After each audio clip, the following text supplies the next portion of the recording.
tambahan atau perbaikan permohonan. Apakah bisa disampaikan pada forum ini atau nanti? Yang pertama, yang kedua, kami sudah siapkan dalam format.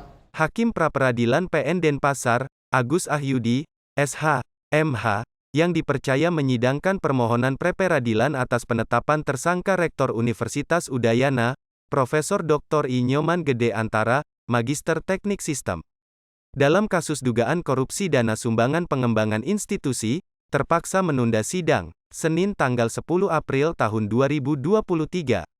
Pasalnya hingga pukul 11.35 waktu Indonesia Tengah, termohon dalam hal ini Kejati Bali tidak datang. Sidang akan digelar pekan depan. Namun sebelum sidang ditutup, kuasa hukum pemohon, I. Gede Pasek Suwardika, menyampaikan bahwa pihaknya berkeinginan memperbaiki permohonan supaya lebih komplit dan hal itu disetujui oleh hakim. Usai sidang, Pasek Suwardika, Sukandia, dan kawan-kawan, mengatakan bahwa materi pokok pra-peradilan adalah penetapan tersangka Profesor Antara. Ia meminta agar penetapan itu dicabut. Lebih jauh dijelaskan, ada beberapa pintu menghentikan kasus SPI itu. Salah satunya selain pra-peradilan, Kajati Bali yang baru diminta melakukan ekspose ulang. Ia berharap Kajati Bali, Narendra Jatna, berani mengambil langkah tersebut, termasuk mengeluarkan SP3 kasus SPI. Pasek menjelaskan Kajati Bali yang mentersangkakan Profesor Antara sudah pergi karena dimutasi. Ia mengistilahkan Kajati kabur setelah penetapan tersangka Rektor UNUD. Ia mengaku pihak UNUD sangat terbuka.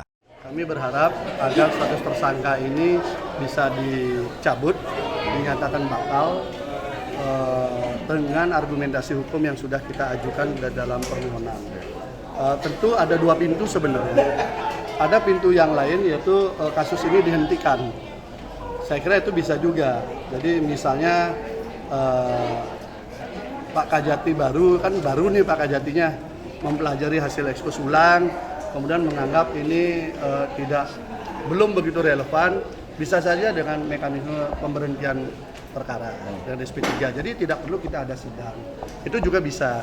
Kami belum tahu ketidakhadiran ini penyebabnya apa, kan kami belum tahu. Tapi yang pasti sudah dipanggil secara patut dan mudah-mudahan ini bagian pada cara mungkin ya bagi saya melihat apakah harus lewat pra-peradilan atau mungkin bisa lewat mekanisme internal di kelembagaan kejaksaan, kan begitu. Karena kami sangat paham yang mentersangkakan ini kan mantan Kajati.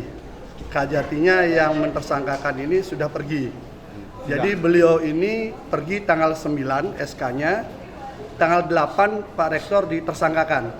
Jadi begitu mentersangkakan langsung kabur, istilahnya begitulah ya. Beliau tanda tangan langsung kabur.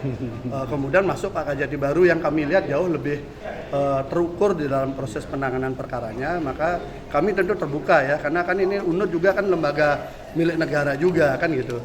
Sama-sama kita jaga dengan baik. Bisa saja mungkin kekurangannya di mana. Kalau masalah administrasi kurang silahkan diajari di mana kurangnya. Kalau secara pidana saya kira masih jauh sekali.